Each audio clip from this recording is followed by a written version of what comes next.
ভূমিহীন ছাত্র জনতার এক বিশাল এখানে আসার পরে আমরা আরেকটা দালালের নাম শুনলাম, ওনার নাম হচ্ছে বাবুল। আচ্ছা, ওনার বাড়ি কোথায়? চাপুরিয়াতে। আচ্ছা, আপনারা যারা আছেন, একজন গণমান্য যারা আছেন, তাদের সহায়তায় আশা করি ওনাদের একটু বসলে বোধহয় ভালো হইতো।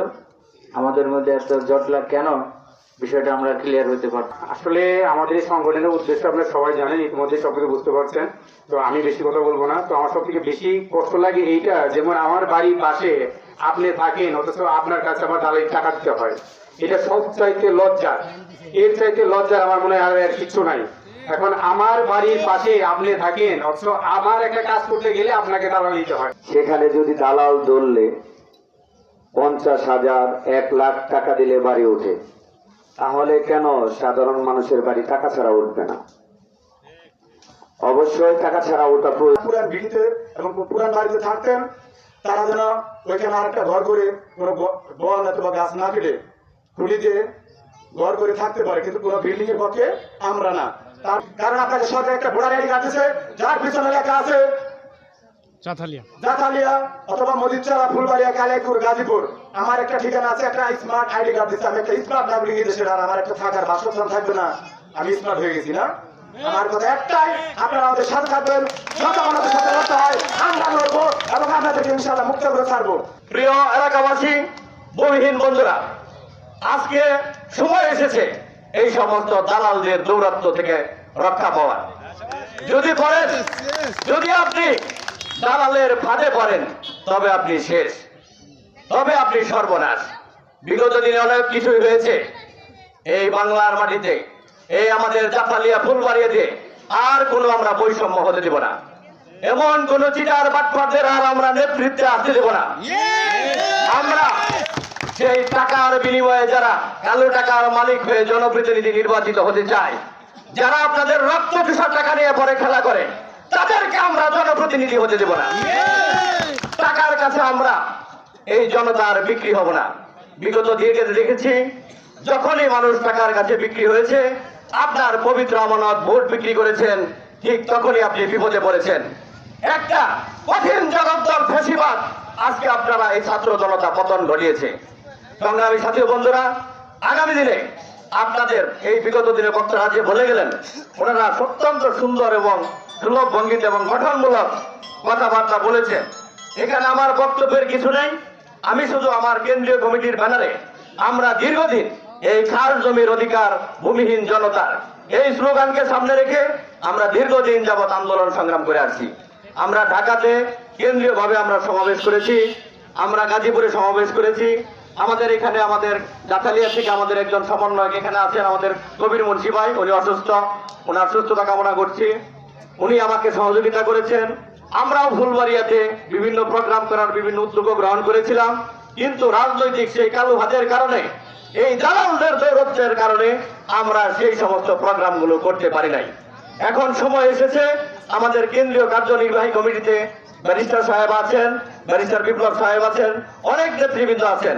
আপনাদের বাংলাদেশ সুপ্রিম কোর্ট পর্যন্ত আপনারা সহযোগিতা করবেন, আইনগত সহযোগিতা করবেন, যত হামলা মামলায় হোক না কেন আমরা সহযোগিতা করবো ইনশাল্লাহ। এমনকি যাতে আপনাদের বিরুদ্ধে হামলা মামলা না হয়, সেজন্য আমাদের কেন্দ্রীয় কমিটি একটা স্মারকলিপিও আমরা দিয়েছি। কারণ দীর্ঘদিন আপনারা বঞ্চিত হয়েছেন, শোষিত হয়েছেন। 18 বছর একটা টিন টিকে না, সেই টিন ঝং ধরে বৃষ্টির পানি পড়ে।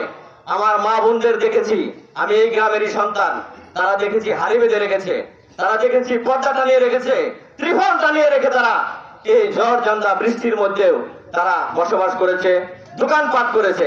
কেন? আপনি এদেশের একটা গণতান্ত্রিক নাগরিক হয়ে বাসস্থানের অধিকার, যেটা সংবিধানে সুনির্দিষ্ট করা আছে, একজন মানুষের মৌলিক অধিকার হলো বাসস্থানের অধিকার, যেটা কে নিশ্চিত করবে? রাষ্ট্র নিশ্চিত করবে। এই রাষ্ট্রের কাছ থেকে আপনার বাসস্থান পাওয়ার অধিকার রয়েছে। আপনি কেন বঞ্চিত হবেন? কেন সেই দালালদের দৌরত্বের কারণে আপনার নাম ঠিকানাগুলো সংগ্রহ করে আপনাকে মিথ্যা মামলায় ফাঁসিয়ে দিয়েছে? আমরা বিগত দিনে গাজীপুর জজ কোর্টে আপনাদেরকে আমি সহযোগিতা করেছি। কেউ বলতে পারবে না যে মোটা অঙ্কের কারো কাছ থেকে কোনো টাকা নিয়ে জামিন করেছি। যা দিয়েছেন আমি তাই নিয়ে সহযোগিতা করেছি, এবং কি মামলা থেকে অনেককে আমি বন মামলা থেকে খালাস করতে সক্ষম হয়েছি। আগামী দিনেও আমি আপনাদের পাশে আছি। কেউ বলতে পারবে না আমি এবং আমার পরিবার আপনাদের কাছ থেকে কোনো 10টি টাকা নিয়েছি বা 10টি টাকা নিয়ে কোনো কাজ করি নাই বা আইনগত সহযোগিতা করি নাই। এই ধরনের অনৈতিক কাজকর্ম আমার পরিবারও কোনোদিন করে নাই। আমার বাবাকে আপনারা ছিলেন, জনাব মোহাম্মদ হযরত আলী মাস্টার সাহেব, উনি আপনাদের সাথে ছিলেন, বিভিন্ন শিক্ষা প্রতিষ্ঠান করেছেন, সামাজিক কাজ করেছেন, তারই রক্ত আমার শরীরে বহমান।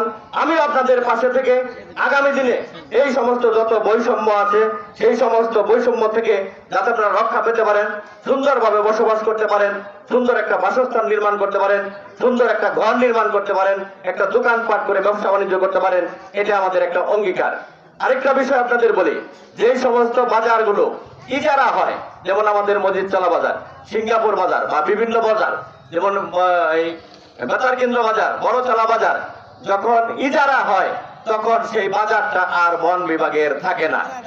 বন বিভাগের জমি, সুস্পষ্ট বিধান, বন বিভাগের জমি কোনোদিন ইজারা হয় না। তখন এটা বন বিভাগ থেকে আলাদা হয়ে এটা ইউনোর আন্ডারে চলে যায়। ইউনো মহোদয়কে আমরা বিগত দিনে অনেক ঝড় ঝান্টা গিয়েছে, যেগুলো ভাঙ্গার নির্দেশ আসছে সেগুলো আমরা মোকাবেলা করেছি। ইউনো সাহেবকে আমরা বুঝিয়েছি যে এটা বন বিভাগের এখন জমি নয়, এটা ইউনো সাহেব, এটা আপনার জমি। এখন এইখানে তো আর আমরা এই আধুনিক যুগে এসে একটা মোবাইলের দোকান দিব, একটা মোবাইলের দাম আছে 30,000 টাকা, একটা ব্যবসা করব, সেখানে এখন তার ত্রিফলটা নিয়ে ব্যবসা করা সম্ভব না। এজন্য যেহেতু আপনি ইজারা দিয়েছেন, এখন এই আধুনিক বাংলাদেশকে করতে হলে এই দোকানপাট গুলো সুন্দরভাবে একটু টিন দিয়ে বা বিভিন্ন ভাবে একটু দোকানপাট আমাদের করতে হবে। এটা আমরা ইউনো সাহেবকে বারবার বলেছি এবং বিভিন্ন ভাবে এটা বলা আছে আমাদের। এজন্য আপনারা সাহস হারাবেন না, আইনগত ভাবে আমরা আপনাদেরকে ইনশাল্লাহ একটা সঠিক সুন্দরভাবে একটা নির্দেশনায় নিয়ে যেতে পারবো, যদি আপনারা ঐক্যবদ্ধ থাকেন। বাংলাদেশে এমন কোন কাজ নেই যেটা ছাত্র জনতা না পারতেছে। আপনারা যদি ঐক্যবদ্ধ থাকেন, এই আপনারা আইনের মধ্যে থেকেই আপনারা আপনাদের সুন্দর বাসস্থান নির্মাণ করতে পারবেন, সুন্দর দোকানপাট নির্মাণ করতে পারবেন। কোনো দালালের প্রয়োজন হবে না ইনশাল্লাহ। আপনারা নিজেরাই একটা শক্তি, নিজেরাই একটা সাহস। এজন্য আপনাদের কি সংগঠিত থাকতে হবে। আপনারা যদি সংগঠিত থাকেন, সুসংগঠিত থাকেন, একে অপরের বিপদে আপদে আপনারা যদি একে অপরের খোঁজ খবর রাখেন, তাহলেই সংগঠিত থাকা যায়।